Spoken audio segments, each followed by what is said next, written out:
Tem uma situação rolando agora no futebol brasileiro que, olha, parece roteiro de filme de suspense. Uma realidade bem indigesta, aliás. Muito. Na nossa exploração de hoje, a gente vai mergulhar fundo nos bastidores de um gigante em crise, o Vasco da Gama. Para quem acompanha as manchetes de longe, o resumo é simples e trágico. Lanterna do campeonato. Sem técnico oficial. Exato. E, prestes a jogar uma semifinal de vida ou morte com um interino. A grande questão é como uma diretoria deixa a coisa chegar nesse nível. É a pergunta de $1 milhão. Pois é.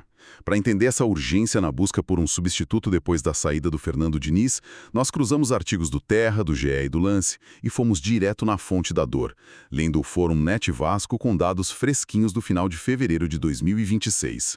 Antes de mais nada, vascaíno, deixa o like para fortalecer o gigante. Se inscreve no canal O Gigante Cruz Maltino para não perder nada do Vasco. E comenta aí de qual cidade você está assistindo, porque o Vasco não tem fronteiras. Aqui é Vasco. Aqui é o Gigante Cruz Maltino.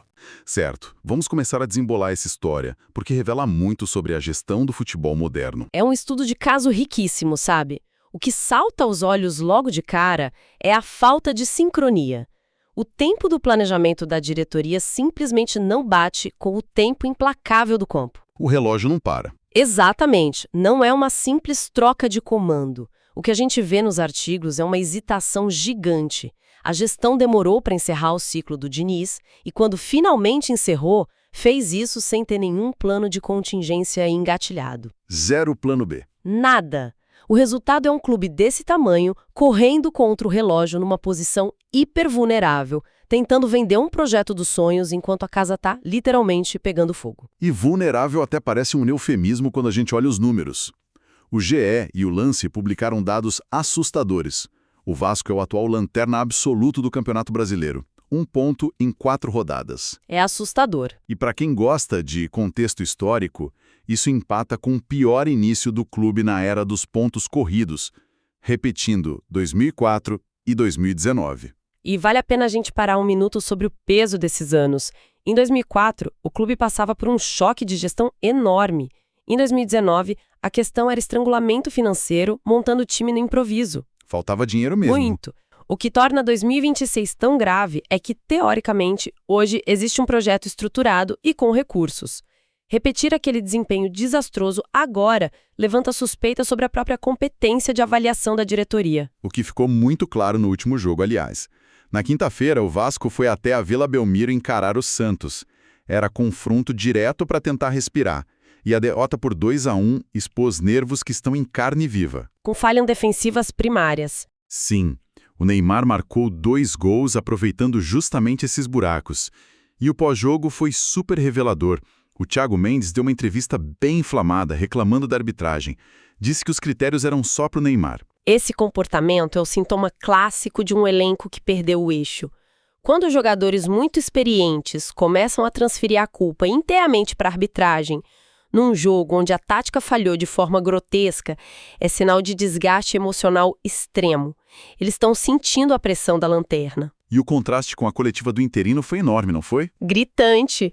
O Bruno Lazzaroni, que é o auxiliar permanente, estava lá como técnico interino, assumiu a responsabilidade. Ele falou abertamente sobre a falta de eficácia do time, tentou colocar panos quentes e proteger a instituição. O funcionário assumindo a bronca enquanto o jogador mostra o estresse. Mas espera um pouco. Pensando no papel do Lazzaroni agora, não é pedir demais de um profissional? Totalmente. Porque o plano da diretoria era demitir o Diniz, contratar um nome de impacto rápido e ter esse cara estreando agora. Neste domingo, 1º de março, acontece que é a semifinal do Campeonato Carioca, contra o Fluminense, no Maracanã. Um cenário tranquilo para uma estreia, não é mesmo? Super tranquilo. Só que a diretoria fechou a semana sem fechar com ninguém. O plano falhou. E a matemática para domingo é cruel. O Vasco perdeu a ida por 1-0, precisa ganhar por 2 gols de diferença para ir direto à final. Ou por 1 gol para forçar os pênaltis. E é fascinante e ao mesmo tempo triste como a engrenagem do futebol mói as pessoas. O Lazzaroni não foi contratado para ser o estrategista principal, de uma semifinal eliminatória. A função dele é ser o elo de transição, dar suporte. Ele deveria estar nos bastidores. Exato. Devido a um erro de cálculo absurdo da diretoria no mercado, ele é jogado aos leões, sem tempo hábil para treinar jogadas, sem respaldo para barrar medalhões.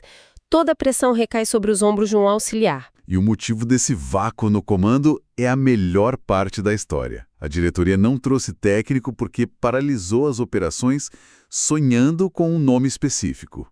Arthur Jorge. O técnico dos sonhos deles. Isso. O português que brilhou em 2024 ganhando o Brasileiro e a Libertadores pelo Botafogo. O GE relatou que ele era a prioridade absoluta.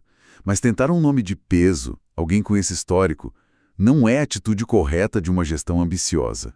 Tem que saber ler o mercado. O Arthur Jorge não está desempregado. Ele está no Al Rayyan, no Catar.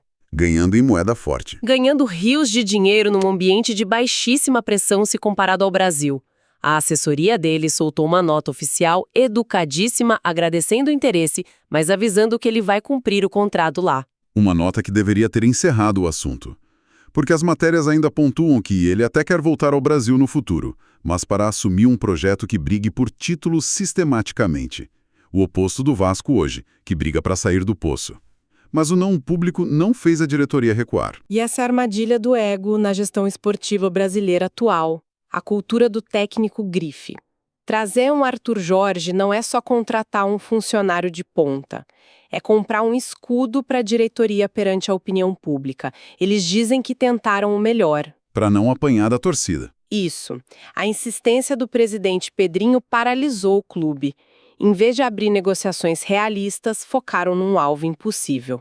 Os dias passaram, o clássico chegou e a teimosia cobrou o preço, deixando o time nas mãos do Lazzaroni. Bom, com a novela Arthur Jorge esfriando por pura força da realidade, o radar precisou girar.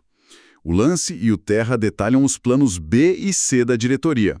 E a régua não baixou muito. Marcelo Gallardo. Outro nome pesadíssimo. Apenas o treinador mais vitorioso da história do River Plate, 14 títulos. Ele tinha ficado livre no mercado. Não significa estar disponível para assumir uma bomba relógio. O jornalista Germán Garcia Grova noticiou que o Gallardo quer uma pausa. 1 ano sabático. É um contraste brutal de tempos. O Gallardo tem o luxo de esperar 6 meses para escolher onde trabalhar. O Vasco não tem 6 dias. A zona de rebaixamento não entra em sabático. Nenhuma folga. O que nos leva à solução prática. O plano C. Renato Gaúcho. Que conhece o futebol do Rio de olhos fechados. Exatamente. E ele representa o perfil diametralmente oposto ao do Gallardo. O Gallardo é um construtor de projetos, exige tempo e controle uma base ao profissional. O Renato é o famoso perfil paizão.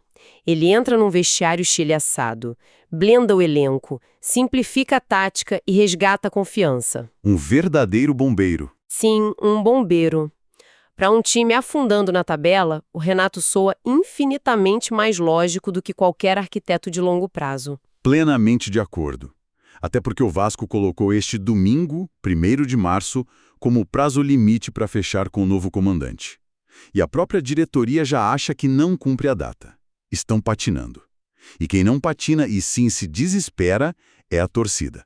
Fomos ao Fórum Net Vasco para medir a temperatura. E o clima lá deve estar ameno, aposto. Longe disso. É um pavor genuíno. A dor da torcida não é só a derrota pontual, é o medo real e justificado da Série B, um trauma que eles conhecem bem. E as manifestações dos torcedores lá mostram uma lucidez absurda. O que transparece é a exaustão com uma diretoria que vem de ilusão. O diagnóstico da arquibancada é que a gestão perdeu o momento certo de demitir o Diniz e agora tenta consertar o erro com um marketing impossível. O usuário Carlos de Oliveira Silva resumiu perfeitamente. Ele perguntou como alguém acha viável tirar um cara ganhando milhões no Catar para assumir a lanterna no Brasil. Outros, como o Frazão e o MMP Ilha, relatam essa sensação de time ladeira abaixo. A dor maior é ver a cúpula do clube buscando grifes para a foto oficial, enquanto a fundação da casa desmorona. A torcida entendeu o que a diretoria não entendeu. Atrair a elite dos técnicos exige garantias de estrutura e elenco pacificado. Um treinador top de linha quer disputar Libertadores, não brigar contra o rebaixamento com o elenco dos outros. Exato. Tem que estancar o sangramento primeiro. Sim.